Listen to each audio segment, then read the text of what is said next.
que eu acho que, como o Brasil desperdiça tanta biomassa, né? O Recife, eu vejo uma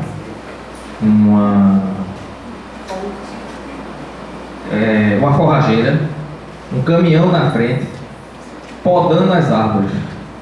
A prefeitura não sabe o que fazer com aquele material e joga no lixão, joga no sei aonde, não tem onde botar. Aí não tem investimento, não tem um empresário do setor, porque você precisaria de uma área para secar ou de um secador, aproveitando até a própria energia que sai da chaminé, enfim, eu não sei ainda. Mas é impressionante a quantidade de biomassa que é jogada fora e não se aproveita. E com relação à cana-energia, no 21º seminário da STAB, semana retrasada, a cana-energia também está sendo estudada para álcool de segunda geração, né? Segunda e terceira geração. Né? Então, além da geração de energia elétrica, produzir álcool partindo da celulose como fonte de energia, porque aí já vem o carro elétrico, que é uma outra, que a Nissan está testando no Brasil, para ser movido a álcool. Na verdade, o combustível da célula elétrica vai ser o etanol. Então já tem posto de gasolina, você não vai precisar ligar o carro na tomada. Com 1 litro de álcool você vai andar não sei quantos mil, 400 quilômetros, né? Não, deu 316 e eles estavam... 1 litro de álcool você rodar 316 quilômetros, ou seja, você vai para Natal, chega quase Natal, né? Com 1 litro. Eu estou fazendo 10 mil, eu estou feliz. Né? Não, isso aí Aí acaba o setor, né? É? Aí acaba o setor de produção de álcool. Não, porque nunca vai... Porque a partir do álcool você faz N produtos, né? A partir do etanol. Você tem aí não só combustível. Então, é aquilo que eu estou te dizendo. Você deixa de produzir um álcool gel, tu paga mais do que 1 litro de álcool combustível. É isso que a gente vê, né? Que essa limitação, né? Mantendo essa história com esse produto. Esse receita e inovar, né? Isso. Você veja, os empresários não querem investir num estudo, não querem investir num engenheiro, seja ele elétrico, seja ele, porque eu acho que o estudo elétrico, ele participa junto com o processo, que eu já propus a várias usinas. Vamos fazer um estudo para diminuição de potência, porque é muito comum em usina você dizer, bota aquela bomba ali. Então a bomba está tocando, a bomba de 200 metros cúbicos está tocando 50 com um motor de 175, sei lá, 150 HP. Ou o contrário. Ou o contrário. Então assim, não existe o desperdício. A gente fala que uma usina consome 5 megas, 6, 7 megas, uma fábrica, dependendo do tamanho. Qual o consumo lá da moto? Quer dizer, ela consome 7 megas, só que ela pode estar desperdiçando talvez 1 mega. Por quê? Os vácuos têm agitadores mecânicos, não sei se os cozedores, algumas usinas, a maioria tem cozedores com agitação mecânica, com motores de 125 HP. Você vê, esse motor pode cair para 75 se redimensionar o impelidor. Mas o empresário não quer pagar o estudo, não quer pagar o serviço de engenharia e quer receber de graça. Ou quer comprar um equipamento para copiar. Queria agradecer aqui a professora, tudo isso, proporcionar esse curso, essa pergunta aí para você. Vocês também são profissionais do setor, que nos ajudam muito em relação a isso. E minha pergunta é o seguinte, é certo que também essa questão do investimento para todos, né? Essa questão de investimento vai muito também da volatilidade do preço que ele falou em relação à energia. Álcool e açúcar hoje está uma volatilidade muito grande. Para todos, mesmo para quem usa produz só etanol, o preço está lá embaixo. Enquanto o açúcar está lá em cima, né? E você paga por isso todo grande pelo mix dos dois é meio complicado. Mas enfim, nós temos hoje, querendo aqui formar uma parceria entre, vamos dizer, universidade e usina, de pesquisa. Isso que o professor está fazendo é muito interessante. para que a gente mantenha esse vínculo. Então, vocês que são profissionais atuando nesse vínculo, o que poderia ser feito assim, para você aproveitar mais também a mão de obra, os pesquisadores que existem na universidade, aqui principalmente nessa região nossa, desse polo?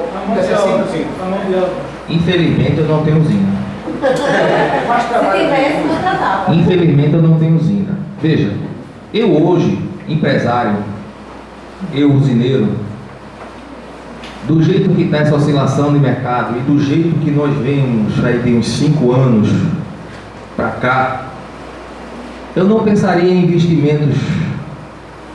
Eu faria muita conta se eu vou mudar de um filtro rotativo para um filtro prensa, ou se eu vou investir em determinado equipamento, aumentar a minha capacidade de produção, enfim, eu investiria nas pessoas, eu investiria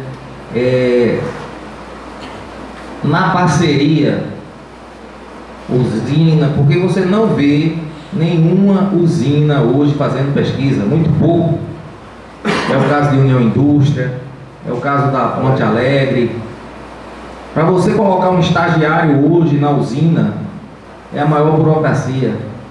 A repressão humana, que é um departamento que o pessoal conhece como RH, mas muitas vezes não é recurso, é repressão, não ajuda a indústria, o setor industrial, na captação. Por quê? Porque o nosso querido, excelentíssimo ex-presidente analfabeto Lula disse que o estagiário tem que trabalhar 6 horas e ganhar um salário mínimo. Se já era difícil arrumar estágio de graça, como na minha época, não sei se os colegas tiveram essa dificuldade, imagine agora. Quer dizer, você arruma um estagiário, casa dentro da usina, porque eu digo isso porque eu contratei muito estagiário na época que eu trabalhava numa empresa e formei muitos profissionais. Casa dentro da usina, a gente ficava no terraço vendo a usina moer, o caminhão tombando, tava com 10 passos eu estava no laboratório. Então meu quarto dava janela para o laboratório. Batesse na janela, o cara queria por 6 horas, a usina moendo 24 horas, o cara não, 6 horas, a lei diz que, eu digo, não, a lei diz que você vai arrumar a sua bolsa e a gente vai se embora para Recife. Você vai estudar, fazer mestrado, porque você não quer trabalhar na indústria. Apesar que o mestrado sem conhecimento prático.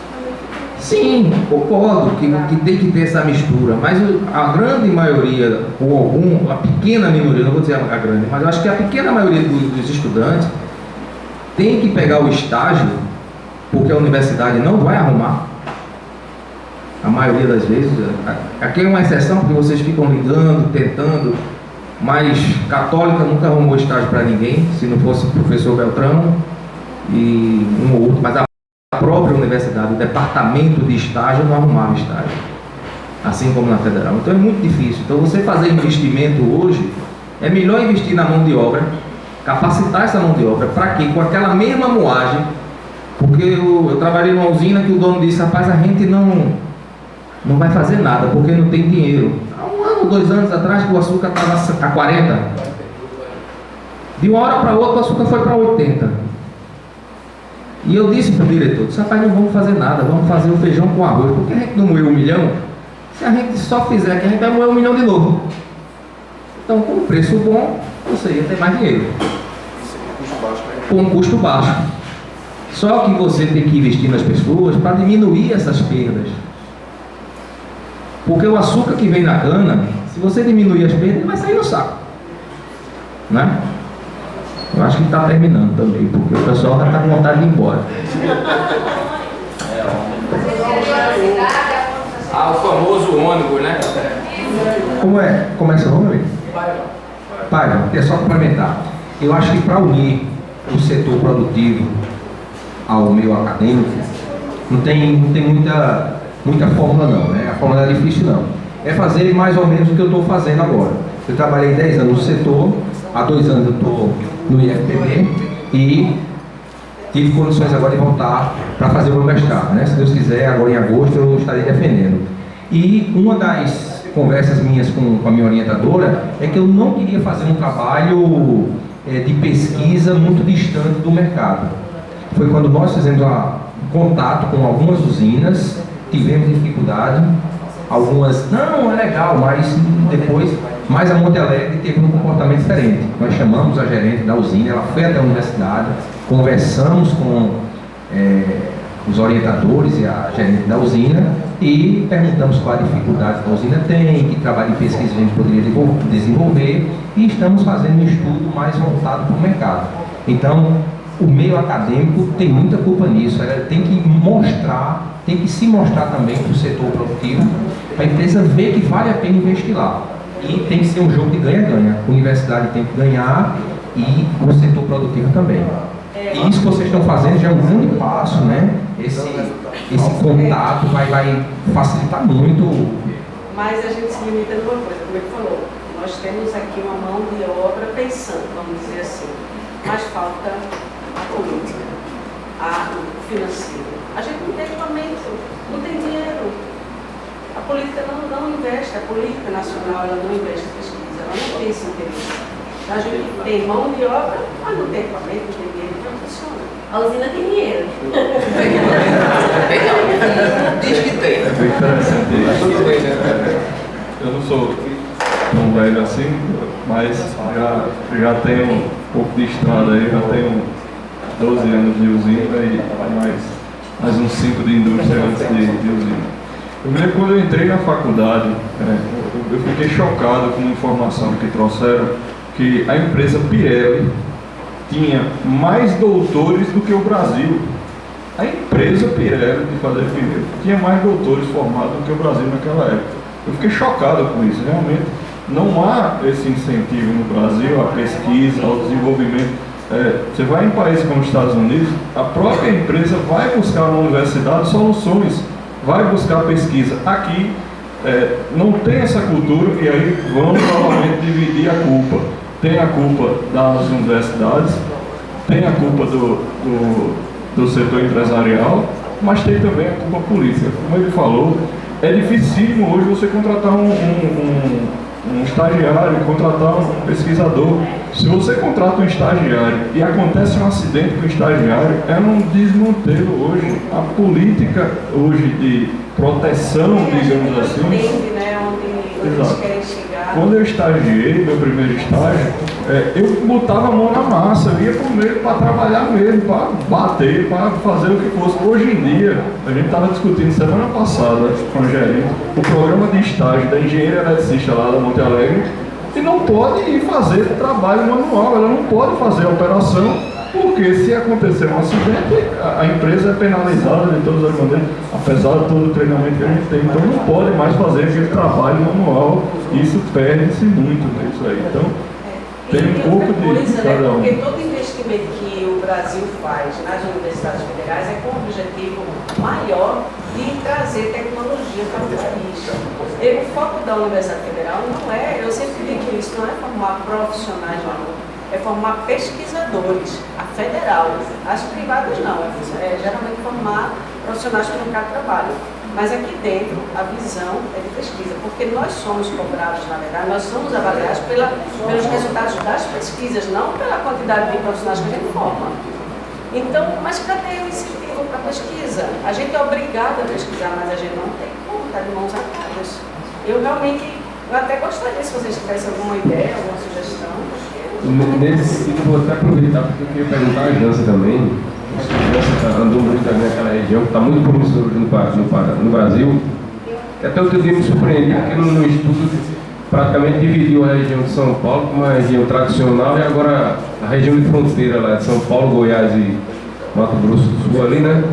Como um novo foco sucrocoleiro brasileiro, né? Naquela região, como é que está essa questão? Principalmente porque tem muita multinacional entrando ali. O multinacional já pensa diferente, né? Como é que está essa relação entre universidade, pesquisa naquela região? Bom, boa noite a todos, né? Obrigado aí pelo convite da professora Érica, novamente aqui.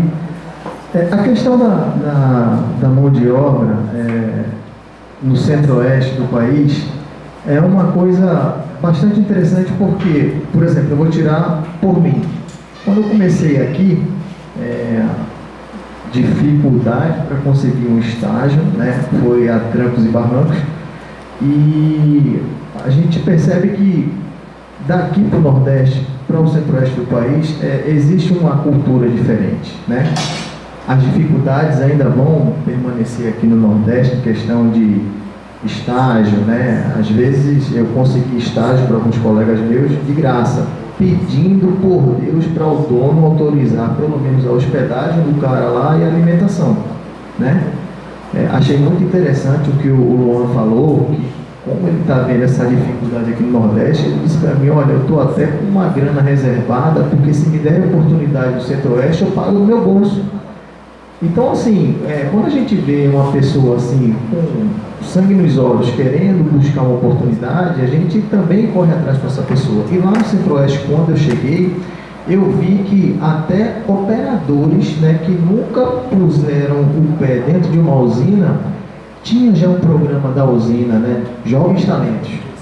Então, assim, a cultura é completamente diferente do Centro-Oeste para aqui. Infelizmente, como nosso amigo Valmont, a gente trabalhou junto já numa unidade do Grupo Olho d'Água, e a gente percebe que existe uma certa resistência ainda, né, aqui no Nordeste, coisa que no Centro-Oeste já é de maneira diferente. Tecnicamente, as cabeças daqui são fantásticas, né? Em termos de gestão, lá eles estão bem avançados, né? Então, quando você pergunta a questão de parceria com universidades, tem parceria com universidade, tem pesquisas avançadas também, principalmente em Goiás, né? Quando eu estava lá, o setor sucroenergético estava crescendo assustadoramente. Eu passei quase 8 meses lá e tinha na época, em 2011, mais ou menos 27 a 28 usinas só no estado de Goiás. Isso atuante, e mais 6 em processo de projeto que ia na safra conseguinte da partida. Então, assim, existiam até investidores de fora dos Estados Unidos comprando terras, incrível, comprando terras para arrendar para plantação de cana. Então, existem diversas pesquisas, né, desde a palha da cana, na parte do campo, quanto dentro da indústria, parcerias com a universidade, cursos técnicos. Eu particularmente, eu era coordenador do processo, e do nada meu supervisor chegou e disse assim para mim, olha, tem um cara que veio de São Paulo, tá doido procurando uma pessoa para dar treinamento, porque ele já tem uma equipe de 60 alunos para um curso técnico profissionalizante na tecnólogo de açúcar e álcool. Aí eu disse, olha, o que eu sei aqui é só a prática, meu, é isso que eles querem. Pegou, colocou 60 alunos, foi um período de 3 meses, e para minha satisfação, depois desse curso que eu dei, 50% dos alunos já estavam migrados na usina, ou na área de empacotamento, ou em qualquer outra área, mas entraram. Então, assim, a acessibilidade e a facilidade é muito mais fácil ainda no Centro-Oeste. Por isso, quando um aluno chega para mim e pergunta, arruma um estágio para mim, eu disse, olha, eu conheço poucas pessoas aqui, meu conhecimento é mais lá do Centro-Oeste. Topa viajar, eu estou dentro. Aí eu vou lá e meto o currículo e vamos ver no que dá. Mas, infelizmente, a resistência aqui ainda é grande pela cultura nordestina que ainda há nessa região. Bom, a gente discutiu a questão da pesquisa, e pesquisa está relacionada à inovação. E foi citado aqui no trabalho, aqui, justamente quando o vamos colocou aqui, depois complementou por Jailson, e eu vou até passar para Jailson, sobre justamente a inovação, que é o caso do ozônio, certo? Falar um pouquinho mais da experiência aí, principalmente como é que chegou lá, e eu sei que você deve ter colado lá no quinto lá também, que está acompanhando, né? E traz aí para a gente um pouquinho desse retorno em relação à preparação, à produção.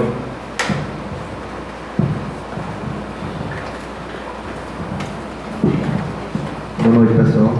Eu caí aqui de paraquedas, né?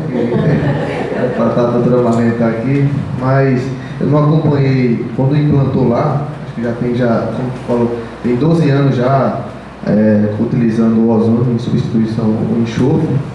Mas a gente teve vários benefícios, né? Como eu falei, a gente teve uma redução de 50% no consumo de cal. Então, hoje a gente não usa anti-incrustante na fabricação, a gente usa uns indutores. Isso favoreceu tanto na produção do álcool, porque reduziu a contaminação do enxofre, e a gente produz um álcool até com baixa condutividade, que é a norma da NPPET. Tivemos um benefício com relação à utilização do ozônio também, corrosão, né? Diminuição grande de corrosão. Então os equipamentos a gente não precisa corrigir o condensado, né, que retorna para a caldeira, já o pH já quase neutro. Então a gente teve todas essas vantagens. É claro que com o ozônio, com relação a comparando o ozônio no enxofre, eu vejo assim que o enxofre tem uma atuação muito mais rápida. Mas por causa do tempo de meia-vida o enxofre atua mais rápido, mas o tempo de meia-vida do ozônio é muito rápido. Então, se você não tiver um controle bem elaborado no processo de clarificação, não vai surtir o efeito desejado. O ozônio já foi aplicado em outras unidades e não deram tanto efeito, mas para a gente estar conseguindo, a gente consegue o açúcar que a gente fornece, né? Hoje, o ozônio já está sendo estudado aí pelo pessoal da Argentina. O ano passado, uma empresa da Bolívia também já partiu já com ozônio 100%. Então, o ozônio é uma tendência, né? É claro que tem uma resistência grande do mercado. Mas, com relação a gente tem uma grande vantagem, principalmente nas partidas da destilaria. A gente fornece até, né? Fornece o mel lá para algumas unidades para partir o fermento. Então a gente tem uma grande vantagem com isso. Fora outros benefícios com relação à operação em si, que não tem um contato com o enxofre, o operador, né? Não tem, o sistema é todo automatizado, então o ozônio é muito oxidante, sim. Quando tem algum vazamento é muito perceptível, né? Então o rapaz atua rapidamente, mas não tem contato direto com o operador. Então ele direto no caldo, que não reagiu, ele volta ao oxigênio. Então a gente não deixa resíduo nenhum de enxofre dentro do açúcar. Então isso foi uma grande vantagem, né? Em termos de custo, tem ideia do custo? Custo eu não tenho ideia, não tenho muita ideia. Essa ficou para a parte comercial, eu não... Mas a gente, com relação a... Como eu falei, a gente reduziu 50% de consumo de produtos. Hoje a gente usa anticrustante, são produtos caros. Então já diminui grandemente o custo do... Porque o enxofre é barato. O enxofre é O barato. enxofre é um produto barato. Como eu falei, Não usar um produto que é cancerígeno, né? O pH do caldo, quando você sulfita, vai para 3, né? Ou até mais baixo. Ele cai 0,5, 0,6 pontos. Então isso é uma vantagem, porque a gente reduziu o consumo de caldo. A gente apresentou um trabalho na Estado também com relação à aplicação do ozônio para matar as bactérias na fermentação. E a gente teve uma grande atuação. A gente reduziu a menos de 10 a 15 o índice de contaminação. É claro que ali foi um teste e no outro ano a gente já tirou, porque a gente implantou um regenerador a vácuo. Então a gente manda o caldo para a destilaria já com príncipe de 18 e já clarificado. Então a gente não precisou mais de fazer esse pré-tratamento aí do mosto, né, na alimentação. Então isso foi uma vantagem, porque a gente teve uma grande limitação. A gente teve uma ampliação na destilaria e o custo de manutenção, de bomba e troca de tubulação de vinhaça, o custo chegava a quase 500 mil. Então a gente conseguiu, mandando um brisk de 18, elevar o teor alcoólico, produzir menos vinhaça. Então atuou muito bem nesse sentido. Mas deu um resultado muito significativo com a utilização também do ozônio Mas o ozônio é muito aplicado também em grande parte na parte de tratamento de água, tem grandes benefícios. A gente estava com um estudo de reduzir matéria orgânica para a caldeira, né, da água da alimentação da caldeira com ozônio, que a gente tem um teor de matéria orgânica elevado. Em relação à cor do produto final, o tratamento de ozônio, e Geralmente, quando você tem um tratamento com sulfito, o seu açúcar meio escuro, você aumenta a torneira direita, né? E você vai ter um açúcar muito mais branco. O açúcar da gente, ele gira em torno de 200, 240 de cor. Chegamos, depende muito da variedade de cana. Eu estava olhando a apresentação do agrônomo da usina lá na Stab. Hoje a gente molha 99% de uma cana RB. 60% é da RB 579. Então, pode ser qualquer tratamento, você não vai ter uma qualidade no açúcar. Então, mas a gente está conseguindo, pela questão do manejo, a entrega na usina está sendo muito rápida. Hoje a gente não tem casa de cana, então a gente já toma direto na mesa. Então a gente evitou questões de inversão e escurecimento enzimático e tudo mais, né? Só para finalizar, tudo vem naquela palestra que eu fiz na Stab. As reações químicas têm que acontecer na caleação, ali na mexedeira. Então o tempo de retenção do ozônio, ele tem que acontecer lá dentro para que ele seja rentável, né? Porque senão, se ele não reagir, vai se embora para a atmosfera. Mas ele